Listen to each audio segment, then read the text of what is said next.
दुनिया के बाजार में कच्चे तेल की कीमत में ऐतिहासिक गिरावट आई है। जी हां, एक बैरल की कीमत $50 के पास पहुंच गई है। कच्चा तेल सस्ता होना दुनिया की अर्थव्यवस्था के लिए कोई अच्छी खबर नहीं है। इसी आशंका की वजह से भारत में शेयर बाजार में गिरावट की आंधी आ गई है। सेंसेक्स 500 अंक तक गिरा है।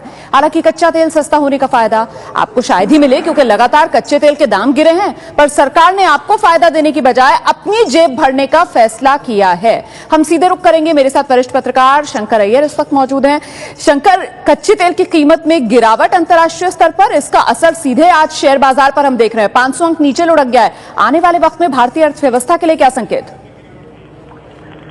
आज जो सेंसेक्स अभी नीचे 600 पॉइंट के करीब गिरा हुआ है, उसके कई कारण है। उसमें जो सबसे बड़ा कारण है वो क्रूड ऑयल की प्राइसेस की गिरने का है। तो लेकिन क्रूड ऑयल प्राइस जो है एक कारण भी है और एक संकेत भी है। जी। संकेत ये है कि यूरोप में जो जितनी ग्रोथ होनी थी वो ग्रोथ नहीं हो रही है और ग्रीस में फिर से प्रॉब्लम आ गया है।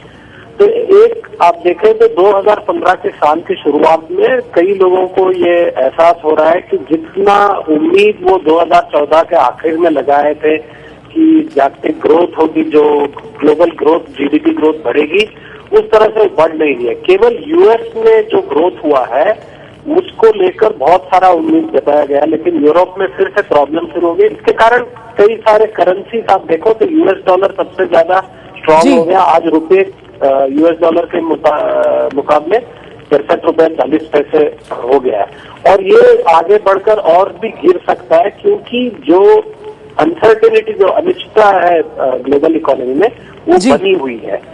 तो इसमें हम लोग ये देखेंगे कि एक तरफ से हमको क्रूड ऑयल के प्राइसेस गिरने से हमारा जो क्रूड ऑयल बास्केट अभी $52 के करीब है, तो उससे फायदा हो सकता है। लेकिन दूसरी तरफ से आप देखोगे तो रूपी जब डिप्रिशिएट होती है, उसकी वैल्यू कम होती है, तो उससे और कई तरह के प्रॉब्लम्स होते हैं।